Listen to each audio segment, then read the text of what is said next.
ದ್ವಾದಶ ರಾಶಿಗಳಲ್ಲಿ 11ನೇ ರಾಶಿ ಹಾಗೆಯೇ ಶನೈಶ್ಚರನ ಒಂದು ಅಧಿಪತ್ಯ ಹೊಂದಿರುವಂತಹ ರಾಶಿ ಅಂದರೆ ಅದು ಕುಂಭರಾಶಿ. ಗುರುವಿನ ಸ್ಥಾನ ಪಲ್ಲಟ ಏನು ಮಿಥುನ ರಾಶಿಗೆ ಗುರು ಸಂಚಾರ ಮಾಡಲಿದ್ದಾನೆ. ಇದರಿಂದ ಈ ರಾಶಿಯವರ ಜೀವನದಲ್ಲಿ ಯಾವ್ಯಾವ ರೀತಿ ಬದಲಾವಣೆಗಳು ಉಂಟಾಗಲಿವೆ ಗುರುಜಿ? ಗುರುಬಲ ಇವರಿಗೆ ಬರ್ತಾ ಇದೆ. ಹ್ಮ್. ಅದೊಂದು ಬಹಳ ಅಂದರೆ ತುಂಬಿದಂತಹ ಕಾರ್ಮೋಡಗಳ ನಡುವೆಯೂ ಒಂದು ಪ್ರಖರವಾದಂತಹ ಬೆಳಕನ್ನು ಕಾಣುವುದಾದರೆ ಈ ಗುರುಬಲದೊಂದಿಗೆ ಇವರು ಕಾಣಬೇಕಾಗಿದೆ ಈ ವರ್ಷ. ಹ್ಮ್. ಯಾಕೆ ಹಾಗಾದರೆ ಕತ್ತಲು? ಶನಿ ಕಾಟ ಇದೆ. ಶನಿ ಕಾಟದ ಸಂದರ್ಭಗಳು ಯಾವೆಲ್ಲ ತೊಂದರೆಗಳನ್ನು ತರಬಹುದು ಅಂತ ಹೇಳೋದಾದರೆ ಆ ಜಾತಕವನ್ನು ಸರಿಯಾಗಿ ಪರಿಶೀಲಿಸಿಯೇ ನೋಡಬೇಕು.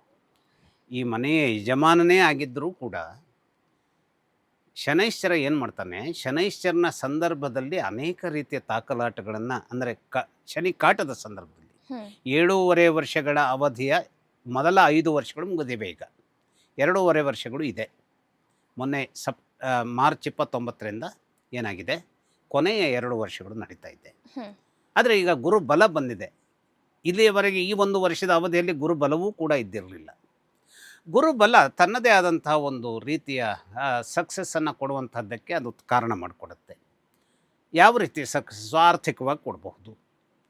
ಮಕ್ಕಳ ವಿಚಾರದಲ್ಲಿ ಅನೇಕ ವಿಚಾರಗಳನ್ನು ಈಗ ಮಕ್ಕಳ ವಿಚಾರದಲ್ಲಿ ನಾವು ಅವರಿಗೆ ಬೇಕಾದಂತಹ ಶಿಕ್ಷಣವನ್ನು ಕೊಡಿಸುವುದರ ಮೂಲಕವಾಗಿ ಒಂದು ಧನ್ಯತೆಯನ್ನು ಪಡೆಯುವುದು, ಅಥವಾ ಅವರಿಗೆ ಒಳ್ಳೆಯದಾದಂಥ ಕೆಲಸ ಸಿಕ್ಕಿ ನಮ್ಮ ಧನ್ಯತೆಯನ್ನು ಪಡೆಯುವುದು. ನಾವು ಅವರಿಂದ ನಾಳೆ ನಮ್ಮ ಊಟಕ್ಕಾಗಿ ಬೇಕಾದ ಹಣವನ್ನು ನಿರೀಕ್ಷೆ ಮಾಡಬೇಕಾಗಿಲ್ಲ, ಆದರೆ ಅವರು ಚೆನ್ನಾಗಿದ್ದಾರೆ ಹೇಳುವಂಥದ್ದು ಅದೊಂದು ಪ್ಲಸ್ ಪಾಯಿಂಟ್. ಅದಕ್ಕೆ ಸಾಧ್ಯವಾಗುವಂಥದ್ದಕ್ಕೆ ಗುರು ಅವಕಾಶ ಮಾಡಿಕೊಡ್ತಾನೆ. ಆದರೆ ಶನಿ ಕಾಟದ ದಿನಗಳಾಗಿರುವುದರಿಂದ ಶನೈಶ್ಚರ ದುರ್ಬಲನಾಗಿದ್ದಾನೆ. ನನ್ನ ಸಂಸಾರವನ್ನು ಎಲ್ಲ ಎಚ್ಚರಿಕೆಯಿಂದ ನಿಯೋಜಿಸಿಕೊಂಡು ಹೋಗಬೇಕಾದ, ಅವರ ಸೌಖ್ಯವನ್ನು ನೋಡಬೇಕಾದ ಮನೆ ಯಜಮಾನನಾಗಿರುವಂಥ ನಾನೇ ಕಷ್ಟದಲ್ಲಿದ್ದೇನೆ ಅಂತಂದರೆ ನನ್ನ ಮನೆಯಲ್ಲಿ ಅನುಕೂಲಕರವಾದಂಥ ವಾತಾವರಣ ಇದೆಯೋ ಅಂತ ಕೇಳಿದಾಗ ಕಷ್ಟ ಆಗುತ್ತೆ ಅದು. ಹಾಗಾಗಿ ಈ ಕಷ್ಟವನ್ನು ಕುಂಭರಾಶಿಯವರು ಎದುರಿಸ್ತಾ ಇದ್ದಾರೆ. ಇನ್ನೂ 2.5 ವರ್ಷಗಳ ಕಾಲ ಇವರು ಎದುರಿಸಬೇಕಾಗುತ್ತೆ. ಅಷ್ಟೇ ಅಲ್ಲ, ಆರ್ಥಿಕವಾಗಿ ತೊಂದರೆಯನ್ನು ಕೊಡಬಹುದಾದಂತಹ ರಾಹು ಈಗ ಈ ಕುಂಭರಾಶಿಯನ್ನೇ ನೇರವಾಗಿ ನಾಳೆ ಮೇ 18ರಿಂದ ಪ್ರವೇಶಿಸ್ತಾ ಇದ್ದಾನೆ. ಹಾಗಾಗಿ ಆರೋಗ್ಯದ ಬಗೆಗೆ ಎಲ್ಲ ರೀತಿಯ ಎಚ್ಚರಗಳು ಇರಬೇಕು. ಅದರಲ್ಲೂ ವೃದ್ಧರು ಅನೇಕ ರೀತಿಯ ಆರೋಗ್ಯದ ಬಗೆಗಾಗಿನ ಸಮಸ್ಯೆಗಳ ಬಗ್ಗೆ ನೇರವಾಗಿ ಡಾಕ್ಟರ ಒಂದು ಸಲಹೆಗಳನ್ನು ಪಡೆಯುವಂಥದ್ದು ಒಳ್ಳೆಯದು. ಯಾಕೆಂದರೆ ಶನಿ ಕಾಟವೂ ಇದೆ, ರಾಹುವಿನ ಪೀಡೆ ಇದೆ. ಅಷ್ಟೇ ಅಲ್ಲ, ಈ ಸಂದರ್ಭದಲ್ಲಿ ಅನುಕೂಲಕರವಾಗಿ ಇಲ್ಲದೆ ಹೋದಂತಹ ಕೇತುವಿನ ಪೀಡೆಯೂ ಇದೆ ಅಂತ ಹೇಳಿದವಾಗ ಬಹಳಷ್ಟು ಕಷ್ಟಗಳು ಎದುರಾಗೋದಕ್ಕೆ ಸಾಧ್ಯತೆಗಳಿರ್ತದೆ. ಹಾಗಾದರೆ ಆ ಕಷ್ಟಗಳ ಪರಿಣಾಮ ಯಾವ ರೀತಿಯಲ್ಲಿ ಇರುತ್ತೆ ಅನ್ನುವಂಥದ್ದನ್ನು ಜಾತಕವನ್ನು, ಮೂಲ ಜಾತಕವನ್ನು ಸರಿಯಾಗಿ ಪರಿಶೀಲಿಸಿಯೇ ವಿಶ್ಲೇಷಣೆ ಮಾಡಬೇಕಾಗತ್ತೆ. ಇನ್ನು ಒಂದು ಮೇಲಿನ ಅಂದರೆ ಒಂದು ಹೊರನಿಟ್ಟಿನಲ್ಲಿ ಊಹಿಸಿ ಹೇಳಬಹುದಾದಂಥದ್ದೇನು, ಆರ್ಥಿಕವಾದಂತಹ ಸ್ಥಿತಿಗತಿಗಳಿಗೆ ತೊಂದರೆಯನ್ನು ಕೊಡಬೇಕಾದಂತಹ ಕಾಲಘಟ್ಟ ಇದಾಗಿರೋದ್ರಿಂದ ಎಚ್ಚರದಲ್ಲಿ ಇರಬೇಕಾದಂತಹದ್ದು ಇದೆ. ಆದರೆ ಎಲ್ಲೋ ಒಂದು ಕಡೆ ಗುರುವಿನ ನೇರವಾದಂತಹ ಒಂದು ಶಕ್ತಿ, ಗುರು ಯಾಕೆ ಹಾಗಾದರೆ, ಗುರು ಈ ಕುಂಭರಾಶಿಯವರಿಗೆ ಅವನು ಆರ್ಥಿಕ ಸ್ಥಳದ ಯಜಮಾನನೂ ಹೌದು, ಹಾಗೆ ಪ್ರಾಪ್ತಿಯ ಅನೇಕ ರೀತಿಯ ಒಂದು ಗೇನ್ಸ್ ಏನಿದೆ ಅದನ್ನು ಕೊಡುವಂಥ ಮನೆಯ ಯಜಮಾನನೂ ಹೌದು. ಹಾಗಾಗಿ ಆತ ಗುರು ಬಲದೊಂದಿಗೆ ಈಗ ಇರುವಾಗ ಪ್ರಾಪ್ತಿಯ ಬಗೆಗಾಗಿನ ಸಂದರ್ಭ ಮತ್ತು ಆರ್ಥಿಕತೆಯ ಬಗೆಗಾಗಿನ ಸಂದರ್ಭ ಅನುಕೂಲಕರವಾಗಿ ಇರುತ್ತೆ ಅನ್ನುವಂಥದ್ರ ಬಗ್ಗೆ ಒಂದು ಸಣ್ಣ ಪ್ರಮಾಣದ ಒಂದು ನೆಮ್ಮದಿಯನ್ನು ಕುಂಭರಾಶಿಯವರು ಇಟ್ಟುಕೊಳ್ಳೋದಕ್ಕೆ ಇದು ಏನಾಗಿದೆ, ಸಕಾಲವಾಗಿದೆ. ಹಾಗೆಯೇ ಇವರ ಮನೆಯ ಯಜಮಾನನೇ ಆರ್ಥಿಕ ಕ್ಷೇತ್ರದಲ್ಲಿ ಈಗ ಕೂತಿರೋದ್ರಿಂದ ಶನಿ ಕಾಟದ ಸಂದರ್ಭದಲ್ಲಿಯೂ ನಮಗೆ ಬೇಕಾದಂಥ ತಿಂಗಳ ಒಂದು ವ್ಯವಸ್ಥೆಗೆ ಬೇಕಾದಂಥ ಒಂದು 50,000 ಸಿಗದೆ ಹೋದರೂ 45,000ವನ್ನು ಒಂದು ಸಂಪಾದಿಸಿಕೊಡಬಲ್ಲಂಥ ಚೈತನ್ಯವನ್ನು ಶನೈಶ್ಚರ ಕಟ್ಟಿಕೊಡ್ತಾನೆ. ಹಾಗಾಗಿ ಇನ್ನೊಂದು 5,000ವನ್ನು ಇನ್ನೊಂದು ಯಾವುದೋ ರೀತಿಯ ನಮ್ಮದಾದಂಥ ಒಂದು ಪ್ರಜ್ಞೆಯೊಂದಿಗೆ ಅದನ್ನು ಗಳಿಸಬೇಕಾದಂಥ ಒಂದು ಸಾಮರ್ಥ್ಯವನ್ನು ನಾವು ತೋರಬೇಕಾಗತ್ತೆ. ಆ ಸಾಮರ್ಥ್ಯದ ಒಂದು ಎಡ್ಜ್ ನಮಗೆ ಸಿಗತ್ತೆ ಅಂತಾದರೆ ಅದು ಗುರುವಿನ ಮೂಲಕವಾಗಿ ಸಿಗೋದಕ್ಕೆ ಈಗ ಕಾಲಘಟ್ಟ ಏನಾಗಿದೆ, ಒಂದು ಗಟ್ಟಿಯಾದ ನೆಲೆಯಲ್ಲಿ ನಿಂತ್ಕೊಂಡಿದೆ.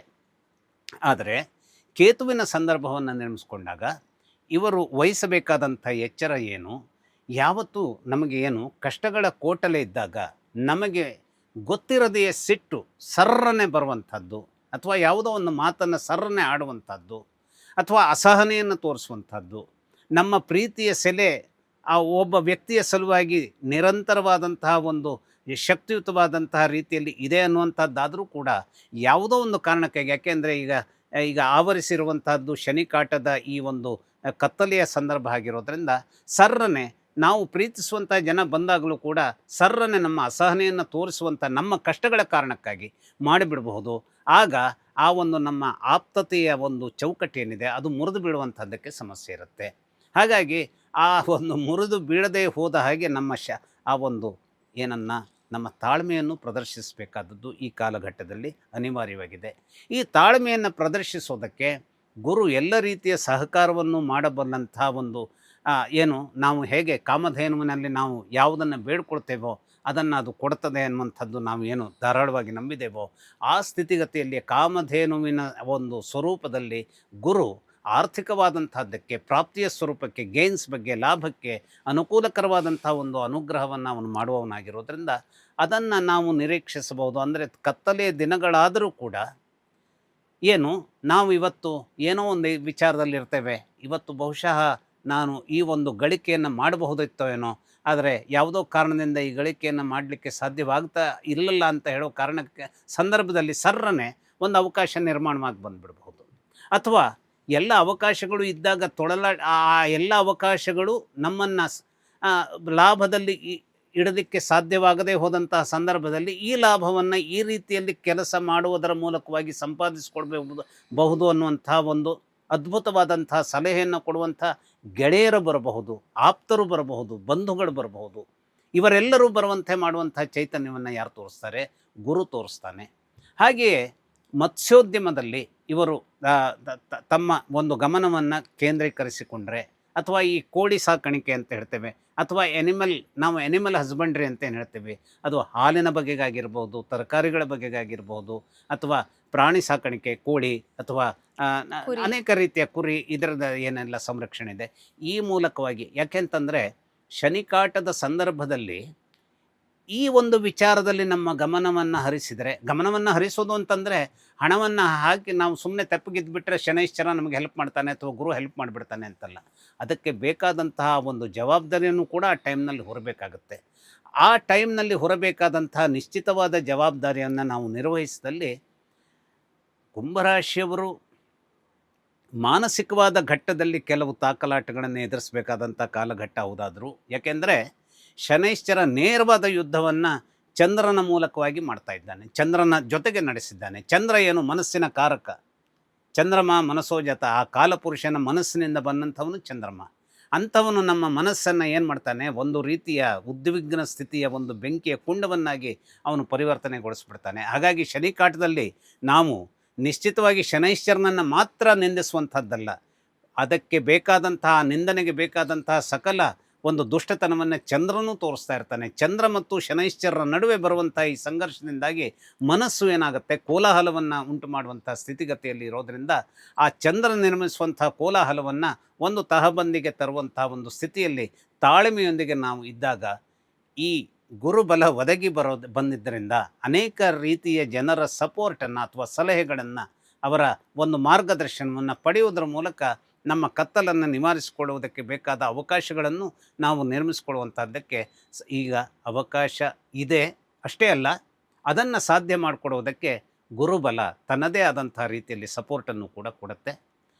ಕುಂಭರಾಶಿಯವರು ಹೆದರಬೇಕಾದಂಥದ್ದಿದೆ, ಆದರೆ ಒಂದಿಷ್ಟು ಆ ಏಕಾಗ್ರತೆಯೊಂದಿಗೆ ಮತ್ತು ಶ್ರಮ ವಹಿಸುತ್ತೇನೆ, ಶ್ರಮಕ್ಕೆ ನಾನು ನನ್ನ ದೇಹವನ್ನು ಬಗ್ಗಿಸಿಕೊಳ್ತೇನೆ ಅನ್ನುವಂಥ ವಿನಯದೊಂದಿಗೆ ಹೊರಟರೆ ಅನೇಕ ರೀತಿಯ ಆರ್ಥಿಕ ಸಿದ್ಧಿಯನ್ನು ಪಡ್ಕೊಳ್ಳೋದಕ್ಕೂ ಅವಕಾಶ ಇದೆ. ಯಾಕೆಂದರೆ ಆರ್ಥಿಕ ಸ್ಥಾನದಲ್ಲಿ ಯಾವುದು ಎರಡನೇ ಮನೆ ಹೇಳುವಂಥದ್ದು ನಾವು ಹೇಳ್ತೀವಿ ಮೀನರಾಶಿ ಕುಂಭರಾಶಿಯವರಿಗೆ, ಅದು ಧನ ಸ್ಥಾನವಾಗಿದೆ. ಆ ಧನ ಸ್ಥಾನಕ್ಕೆ ಬೇಕಾದಂಥ ಒಂದು ಎಲಿವೇಶನ್ ಅಥವಾ ಒಂದು ಜಂಪ್ ಶನೈಶ್ಚರ ಕೊಡಬಲ್ಲಂಥ ಒಂದು ಹಾರ್ದಿಕತೆಯನ್ನು ಖಂಡಿತವಾಗಿ ಇಟ್ಕೊಂಡಿದ್ದಾನೆ. ಈ ಹಾರ್ದಿಕತೆ ಯಾಕೆ ಉಪಯೋಗಕ್ಕೆ ಒಳ್ಳೆಯದಾಗಿ ಬರುತ್ತೆ ಅಂದರೆ ಗುರುಬಲ ಬಂದಿರೋದ್ರಿಂದ ಅದು ಸಿದ್ಧಿಯ ರೂಪವನ್ನು ಪಡ್ಕೊಳ್ಳೋದಕ್ಕೆ ಸಾಧ್ಯವಾಗುತ್ತೆ. ಕುಂಭರಾಶಿಯವರು ಅಧೈರ್ಯವನ್ನು ಪ್ರಕಟಿಸಬೇಕಾದಂಥ ಸಂದರ್ಭ ಇರೋದಿಲ್ಲ. ಗುರುವಿನ ಸ್ಥಾನಪಲ್ಲಟ ಕುಂಭರಾಶಿಯವರ ಮೇಲೆ ಯಾವ ರೀತಿಯ ಪರಿಣಾಮ ಬೀರಲಿದೆ ಅನ್ನೋದ್ರ ಬಗ್ಗೆ ಸಾಕಷ್ಟು ಮಾಹಿತಿಯನ್ನು ತಿಳಿಸಿಕೊಟ್ರಿ ಗುರುಜಿ. ಧನ್ಯವಾದ. ನಮಸ್ಕಾರ. ಲೇಟೆಸ್ಟ್ ಹಾಗೂ ಇಂಟ್ರೆಸ್ಟಿಂಗ್ ಸುದ್ದಿಗಳಿಗಾಗಿ ಬಾಸ್ ಟಿವಿ ಕನ್ನಡ ಚಾನೆಲ್ನ ಸಬ್ಸ್ಕ್ರೈಬ್ ಮಾಡಿ. ಹಾಗೆಯೇ ಬೆಲ್ ಐಕಾನ್ ಪ್ರೆಸ್ ಮಾಡಿ.